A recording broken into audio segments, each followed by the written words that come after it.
So we have, property managers may have data files for years and years and years that are not being disposed of properly. So you may go into, they say, I'm going to throw this stuff away. They throw it in the trash or throw it in a dumpster. And all that data is personal identifiable information. And by law, this is the problem, is by law, if you think that somebody has access to that data, you need to do something about it. HOA Insights, common sense for common areas, exists to help all 2 million volunteer board members nationwide have the right information at the right time to make the right decisions for their future. This podcast is sponsored by 4 companies that care about board members: Association Insights and Marketplace, Association Reserves, Community Financials, and Kevin Davis Insurance Services. You'll find links to their websites and social media in the show notes. Hi, I'm Robert Nordlund of Association Reserves. And I'm Kevin Davis of Kevin Davis Insurance Services, and this is Common Sense for Common Areas. Well, welcome to episode number 15, where we'll be discussing how cyber coverage insurance is impacting community association living. You may be wondering what that is, and that's exactly why we're addressing this topic today. A regular feature of our podcast series will be hot topics and current events, and right now, insurance in all its form continues to be in the spotlight. But before we get started, I want to remind you that if you have a hot topic or a crazy story or a question you'd like us to address, you can contact us at 805-203-3130 or email us at podcast@reservestudy.com. And in case you haven't had a chance to listen, I want to encourage you to see our last episode number 14, where we had actually a fascinating discussion with management company owner Jeff Westendorf. And he spoke about how he and the board work together to change culture at associations where they do need to change culture. So back to today's episode, co-host Kevin Davis has been serving the insurance needs of community associations for decades. So he's exactly who we need to give his perspective on all things insurance, and specifically cyber coverage. What is it and how it affects your association? So Kevin, let's jump right in. Cyber coverage, tell us more. Sure. Cyber coverage is this one area for community associations that's totally ignored. For them, they realize or they think that they have nothing to worry about because the property manager is handling all my stuff, and we're not a big corporation where China wants to impact us or Russia wants to impact us. We're just a small group of individuals trying to do the best job, and we don't have to worry about it. And today we're going to talk about the 4 areas. If you're a board member of a community association, you have to be worried about it. Number 1, your job to protect the data, the personal data you have or you have access to, or you're allowing somebody else to have access to. Number 2, the money, the reserve account, operating account, the monthly assessments, special assessments, all this money you have coming in, you have to protect it. Make sure it doesn't get stolen, embezzled, anything happens to it. The third thing is your equipment. Your laptops, your computers, your servers. You got to protect those because, again, a cyber thief wants access to those. And the fourth thing, you got to protect yourself because you will be sued if any of these things happen to you. So those are the 4 things that we need to talk about today in terms of why do a community association board of directors, a board president says, you know what, I need a cyber coverage. I need to look into this insurance because, people are talking about it, but we totally ignore it. We don't think it is important to us. But those are the 4 reasons why they need the coverage. Yeah, well, I was looking forward to this episode because I couldn't articulate what cyber coverage is. I think we all know there's the property coverage, damage at the property, fire, hazards, things like that. You're the national expert on D&O insurance, providing protection for the board members and the decisions they make, how they're operating. And cyber coverage is like, wow, what's that? And I'm thinking very clearly, protect the data, the money that they have, the equipment, the lawsuits. I see that this is probably going to interface with other insurances. When I think lawsuits, I think D&O insurance. And then with equipment, is there a chance that is sometimes property coverage?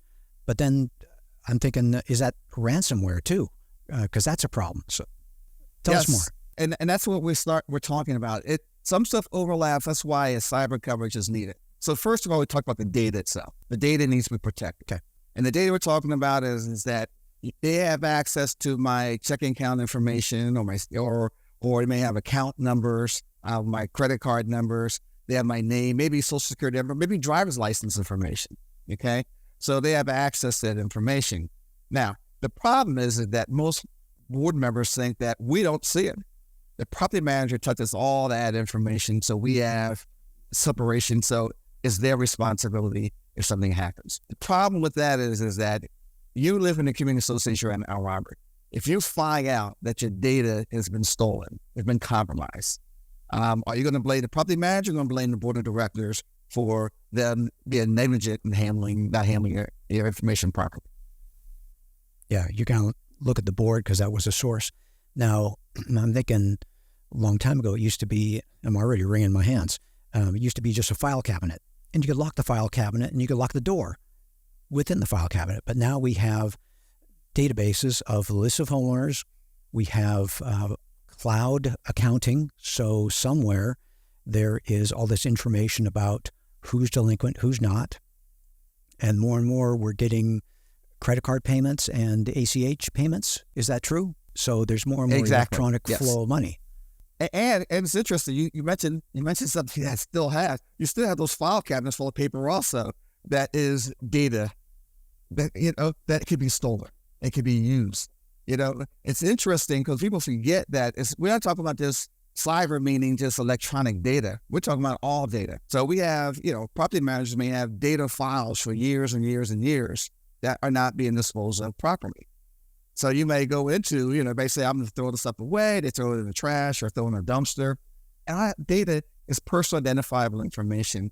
And by law, this is the problem, is by law, if you think that somebody has access to that data, you need to do something about it. So that's the problem right off the bat. If I lost my laptop, historically when I lose my laptop, I get somebody steals it. Wow, oh well, I get a laptop. But today, the first thing you got to do is think about, is there personal identifiable information on my laptop?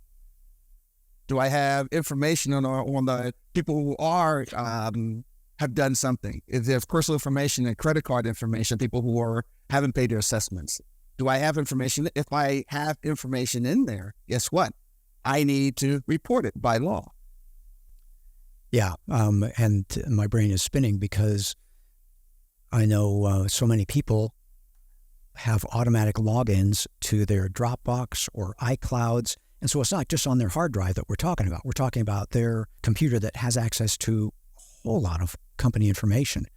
And so once that person has that computer and turns it on and they just open the applications or the software that's on the machine, all of a sudden they're in.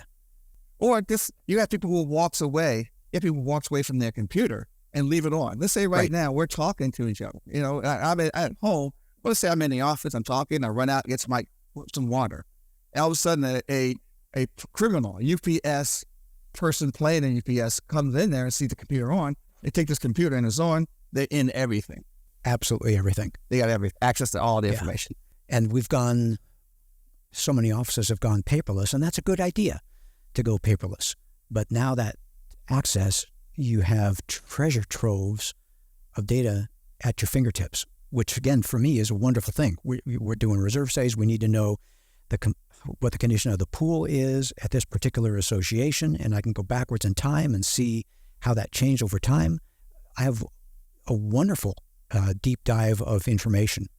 Yeah, and your goal, one thing you have to do is protect that information. You need to protect it. If somebody gets access to that data, can create a lot of problems for you. And we'll talk about a little bit of problems in a little while, what we see in terms of what kind of problems you get once you get access to the data. Well, I jumped right into it because this is the issue right now. Go. You have response for the data. I'm going to enter your system. Once I get into your system, I have all kind of data I can play around with. Number one thing I can do right off the bat is get access to your email addresses. When I get access to email addresses, guess what I'm going to do with that information? I'm going to send out invoices to everybody's email address and say, guess what? Please pay now to avoid any late fees. Please pay now because you're over 30 days. Please pay now because you're over 60 days. Please pay now. And guess what? This is my new bank, my new routing number. Yeah. And that's it. And just You're done. asking them for money. Yes. And that's why, again, we just went through we went through all four of the situations right off the bat there. You're responsible for the data. The data now has been hacked, you've been stolen, so I got access to all the email addresses, okay? So I send out the information. Now all of a sudden I have access to, if you have, no matter how many customers you have, all I need is 10% of them to send to my new banking routing number, and guess what? It's over. You have no access to it. You send me the money, and I'm gone. And you don't even know about it until you start looking at your bank statements and realize that nobody's been paying you. Nobody's paid you. Now, obviously, you start calling your association and say, we paid you. And you sent me a new bill, you have a new banking routing number, and now all of a sudden, money's gone. Not only the money's gone, but the data's gone. Yeah. When you first talked about protecting the money, I was thinking the money of the association. But that also, you could expand that to think the income stream, because once you divert the income from the homeowners to a different place, that river has turned and that water that's gone. But again, what I'm looking for, if I'm that cyber criminal, I'm looking for that reserve account. I'm looking for your reserve account, your reserve. Now, because we know it should not be at the management company's office. They may have access. They shouldn't even have access to it. You should have that reserve account, because the cyber criminals understand now that they are easy to get organizations, and nonprofits are usually the easiest because they don't have information, chief information officer. They don't have anybody. They just think what they do is the right way. They don't even update their systems. This morning you get an update on my phone and you push update because it tells you need to update it. They don't need to update their system, their laptops. And by not doing that, they're giving the criminals out there access to all their information. And all their information is the things I'm looking for. I'm looking for your data. I'm looking for your reserve accounts. I'm looking for any kind of one I can get access to. I want your laptop. I want your computer. And once I get this computer, if I stole this computer right now, it's more like that. I have a treasure trove of information.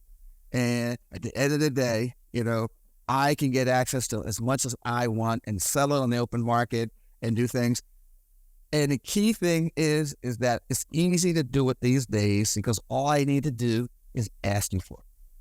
Meaning that there's something called social engineering. That is the number one way of getting information from people, board members, you, me, all of us. And social engineering is tricking you to believe that I am who I am, and you're giving me anything I want. So I think you've said that before. It's easier now to just ask people for money than it is to actually steal it.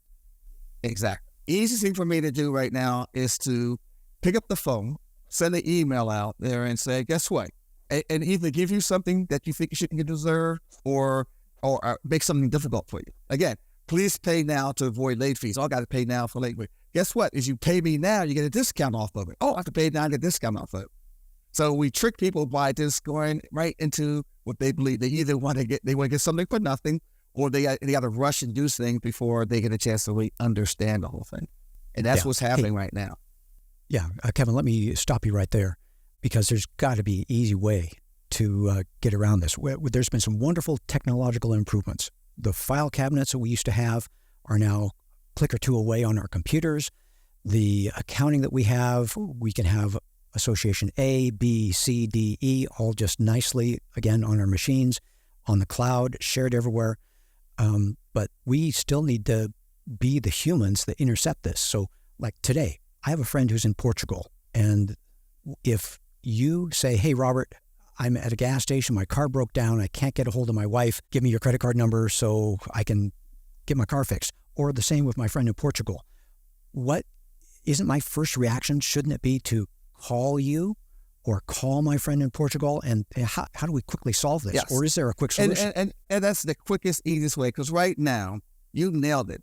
Right now, it is getting harder and harder to steal. For somebody to come in, a third party come in, and to get access to your data or your money. It's harder. Banks know. Banks are stopping the wire transfer fraud. All those things, they're stopping it. One thing they can't stop it is me asking you for money and you giving it to me. Jeez, and all it takes is one thing, is to verify the call. verify before you give any information away.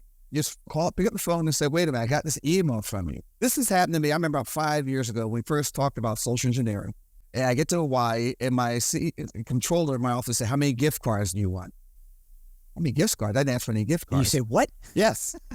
and basically what happened, they saw on LinkedIn that I'm going to Hawaii and doing a seminar. And so they looked it up and saw that, and they called up my our office and said, guess what? Hey, it's Kevin Davis, or they sent a fake email in and said, I need gift cards to give out. And again, you say something so small and you answer something that's so insignificant, that's easy to do it. From a community association point of view, they deal with landscapers, roofers, they deal with reserve study specialists, insurance people. You get these bills coming in all the time. How often does it says, guess what? We've updated our banking system in a new bank and our new routing number, please forward immediately. And guess what happens? The money is gone. Insurance, nobody's buying it for community association. They don't buy it because they don't understand that there are people out there who are laser focused in on their industry, and they're not buying this insurance. Right now, they are being tricked left and right to give money. Property managers are being tricked, board members are being tricked. It's a giving away money. Guess what? I've been waiting for a long time for you to finish my unit. I wait for my insurance proceeds for my unit. Please, pay it me now to avoid any legal in the future. This is a unit owner going to the board. Okay. And guess what? This is my banking routing number. And that's the key. This is my banking routing number. Once they say that, you automatically have to be suspicious of it because nobody changes banks. You don't have new bank and new routing numbers. It's the same one you've always had. So if there's one thing that's right off the bat is you have to understand that's the key to stopping a lot of this right now. Got it. So all these good things that technology has helped us with have also, on the other side of things, given us some new risks. And we have to be careful about that. And that's what cyber coverage is. So tell us more. How broad is that? What does it cost? Can you give us kind of some broad brush ideas? Sure. This is the tricky part of social engineering. Social engineering may not be, you got to have a policy of predictive social engineering. Historically, we thought it would be covered under certain coverages, property coverage or crime coverage, but it's not, because if you give things away, there's not a claim there. You gave it away. There's no conning and insurance. So you have to make sure that if you have cyber, just write does this include social engineering coverage? That's all you have to remember. Does it include social engineering coverage? And if it says yes, then you're in good shape. Most of the times they will say, no, we don't cover that right now because of such brand new coverages. And from an insurance perspective, they don't want to pick up things like that, because if you just gave it away because you didn't do your due diligence, it's not an accident. It's something that you just did. So something that historically has not been insurable. It is today. So you got to make sure it's insurable. Are you part of a homeowners association or condominium board?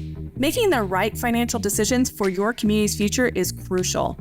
At Association Reserves, we're proud to serve communities nationwide, specializing in reserve studies tailored to your community's unique needs. Our expert team helps you accurately assess your property's assets, forecast future expenses, and develop a solid funding plan. Whether you're a small HOA or a large condominium association, we've got you covered. Visit reservestudy.com to learn more and get a proposal for your association. That is fantastic. Yeah, the way that our world has changed has made all these opportunities, yet the way to perhaps fix it and short-circuit it is the old-fashioned way of giving the person a phone call and saying, hey, Kevin, did you mean this? All those kinds of things. And you think about how busy the property manager these days are, that they won't pick up the phone and ask the board member, hey, I got a unit owner says they want to be paid for their roof was leaking, destroyed their paintings. They don't do it. They just write a check, send a check out. And you'll be surprised right now how many management companies out there have lost money because they gave away this money because they get a phone call, they get an email, and they just gave the money up without doing that due diligence. Yeah. And again, it's because of progress, and we have management companies that are more efficient nowadays because they have the managers who are good at managing and the accounting department who's good at handling the money, receiving, sending out the checks, and the manager will say, A needs this to happen, and so the person who's actually doing it may not have a relationship with the actual unit owner in number 13. And again, all these good things that we've done now have these side risks that we need to be careful about. Yeah. And what happened, it moves fast. As cyber has developed over the past 10 years, we see things that didn't exist before. And social engineering is one. Ransomware is another area that, again, all a cyber person wants to do is get into your office, right? And get into your office and get access to your computer system, your server, your laptop. And once I get access to it, I can do wonderful things with it. You know, I can shut it all down. Wonderful, devious things for you. And it's so simple. And if you are a board of directors and have a server in your community anywhere, be careful. Because people come in and say, guess what? I'm here to take a look at your system. I'm a property manager. I came in, somebody came in and fake it. They act like they are UPS, janitors, and they come walking in there and say, oh, my server room's over there. And they give people full access to their server room. And all it does is take, a thumb drive or... That's exactly what I was reaching for. Server. Exactly what I was reaching for. That's it. I could walk in, just like in the movies. Yes. Pull the files and bingo. And two things happen. First of all, I lock your whole system out. So you got to pay me to unlock it. But I also have all the data in there also. So, hey, I may not give you the data back. And I may give you the data back, and I may come back another 6 months or 3 months again and lock it up again. Once I'm in there, and you're in trouble.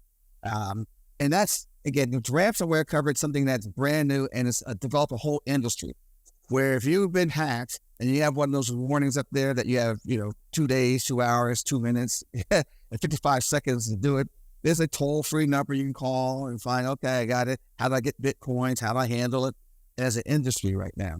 And again, they're targeting everybody. We believe they're only targeting multi-million-dollar corporations. No, they're targeting whoever they can get access to. If you want to know how to do ransomware, you just Google how do you do it. They'll tell you how to do it easily and simple, and you can do it. And if you're in a community association, you have a server, you're just asking for trouble if you don't understand how important that server is to your organization. Got it. Okay, 2 questions.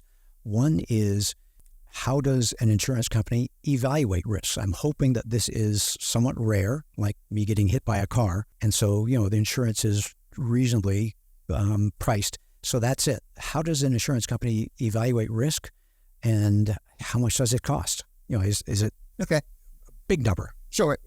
This is the interesting thing for community associations. You're talking about $1,000, $1,500. So it's not that expensive. Good. And what they're doing, they have you fill out an application. The problem with community associations is that they don't understand the questions on the application.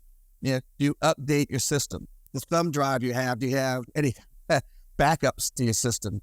There's so many questions that you can ask, and we're having difficulty for a community association understanding the questions. And so we really narrow it down to, do you perform updates when it says, please update your system? Do you have firewalls? Do you have just the basic things that you do? But if you do some of the basic things, then all of a sudden it helps stop some of the bigger issues. The problem, though, no matter how kind of system you have, you can't train somebody not to be tricked. And that's the issue.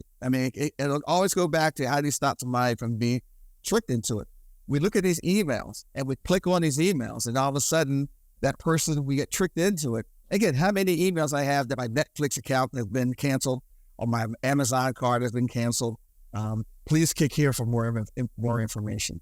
All they want you to do is click on it. So you can say, what do you mean it's been canceled?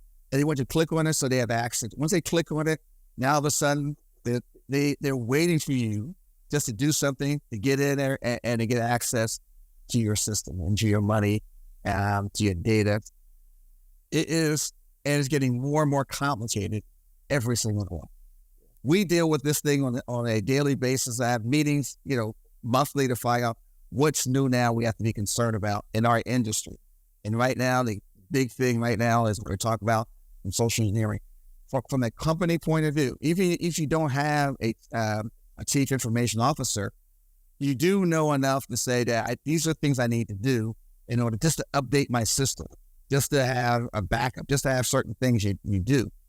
But boy, if we can train people just to stop. Wait a minute. They ask for something immediately. They're giving me a deal on it. Is it really a deal? Let me stop. Let me make a call. Let me find out if this thing is legitimate or not. If they do that, you can avoid so much. Yeah. Is it too good to be true? Is it unusual? And is it, I guess unusual covers it. Double check. Double check. Be the human to intercept that. What I don't want to do is make this thing complicated today, because insurance can be complicated and cyber can be really complicated. First of all, why do you want a cyber policy? You want to protect your data, number one. You're responsible for the data, even though the property manager may have all the data. If there's something happen, I'm going to hold you responsible. So I'm going to say, you told me to give that information to them. I'm going to sue you. Because that data is gone. Okay, this is what happens. And this is how it happens in a condo. You and I are on the board. You're the board president. I'm the treasurer. And I say, how are you doing, Robert? You said, I'm doing well. I filed my tax return, and guess what? Somebody stole my identity, filed the tax return, and got my refund. I can't believe it. You'll say, Robert, guess what? Same thing happened to me. I can't believe it. So then all of a sudden we realize that, we've been hacked. Our association been hacked. They got our name, social security. They got something in there. They'd be able to go to the IRS and to get these fictitious tax returns. And now all of a sudden we're all out of money. Now, who's responsible for it? We go to the property manager. Property manager said, this only impacted your association. It wasn't us. Who else you gave that information to? Maybe it was the landscaper, the roofer, somebody you gave information to, the security company. You gave information to somebody other than us. So we don't know what happened to you. Or they can say, guess what? It was us. It did happen, but we don't have any insurance. And so we don't know what to do. We're lost as much as you are. We don't know what to do next. By law, the association is responsible. So the data has to be protected, number one. So you need insurance to protect the data. Number two, you need insurance to protect the money. The reserve account, operating account, you need insurance for that. If I ask you right now and say, okay, guess what? Your reserve account is there. And I live in the association. I know how much the reserve account is. Okay. So I'm going to say it's time to transfer the reserve account over, because it's over $100,000. You want to make sure that it stays insured. Here is one that has $500,000. Let's move it over to there.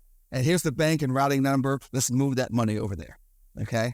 And again, you can easily trick somebody into saying, right now, what you're doing is not legal, but you can lose your funds. You can lose it because it's not an FDIC insured. Let's move it right now. And I got a guy that's been sending me this information. We're going to move it. Again, you're smart enough to know that your checks and balances in order to how you're using your bank, and the banks are smart enough to know how you do it. And if money is stolen, if a wire transfer fraud happened, that bank can pick that phone up automatically. Okay, we stopped it, we found it, you got your money back.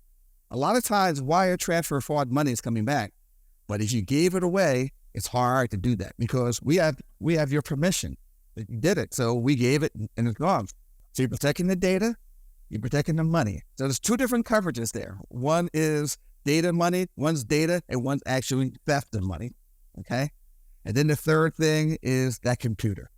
You have that server in your room. You want to make sure that it's protected. You want to make sure, because once you have access to that server, I have all the information I need to ask for your money, ask for late payments, to ask for everything, and to keep asking for it. And to lock it down and say, guess what? It's locked up. Give me X number of Bitcoins, or else I'm going to destroy the information. And you have 2 days to give it to me, or else it's going to be destroyed automatically. And here's the key to unlock it. It's unlocked, but you don't know if they're still there or not there. And finally, you have to worry about being sued later. You have to have liability coverage. So now I've been sued because I did not protect the data, the money, or my system. That's what you're looking for the coverage for. So you don't have to be an insurance expert, Robert, but you know that those things have to be. There are other things you can worry about also. But right now, if you have those four things, you should be able to do okay for a short period of time until, a year from now, when we have this conversation again, we'll probably add some new things to it because the world is changing very, very rapidly. Well, Kevin, I'm looking at the time, and, I usually say it's been great having you on the show today and great talking about insurance with you, but Kevin, what you're talking about is nightmares. And I hope I can sleep at night after this conversation. I think what I've learned is that, number one, the key is you can be tricked. You have to just apply your normal human diligence to any kind of situation that is new or different. And we do have some wonderful technological advancements. And those, I guess like everything, it's a two-edged sword. So we have to be careful. And fortunately, there is insurance coverage, because it's one thing to lose money. It's another thing to lose, countless hours in trying to unwind this whole thing and trying to restore your identity and your funds, all this kind of stuff. So what I'm learning is that this is a good thing to be covered for, and to encourage everyone to train staff to look out for things that are unusual. Next conversation we have, I hope it's a little more peaceful. We talked about talking about the different insurance coverage needs of condominium associations, co-ops, HOAs, the kind of things that are different to all those different associations, unique. It'll help you as board members understand where you fit in and what kind of exposures you might have. So make sure you're subscribed to catch that upcoming episode. Well, we hope you've learned something from our discussion today that helps you bring common sense to your common areas, and maybe a little bit of peace now that you've heard some unsettling things and you know how to cover that problem. If you have a topic you'd like to have us address or questions you'd like to have us answer, again, please call 805-203-3130 or email us at podcast@reservestudy.com. We look forward to having you join us for another great episode next week. You've been listening to HOA Insights, common sense for common areas. You can subscribe on any of the most popular podcast platforms. You can also watch the show on our YouTube channel. Check the show notes for helpful links. If you like the show and want to support the work we do, you can do so in a number of ways. The most important thing you can do is to engage in the conversation. Email your questions or voice memos to podcast@reservestudy.com or leave us a voicemail at 805-203-3130. If you gain any insights from the show, please do us a huge favor by sharing the show with other board members you know. You can also support us by supporting the brands that sponsor this program. Please remember that the views and opinions expressed by the podcast do not constitute legal advice. You'll want to consult your own legal counsel before making any important decisions. Finally, this podcast was expertly mixed and mastered by Stokelight Video and Marketing. With Stokelight on your team, you'll reach more customers with marketing expertise that inspires action. See the show notes to connect with Stokelight.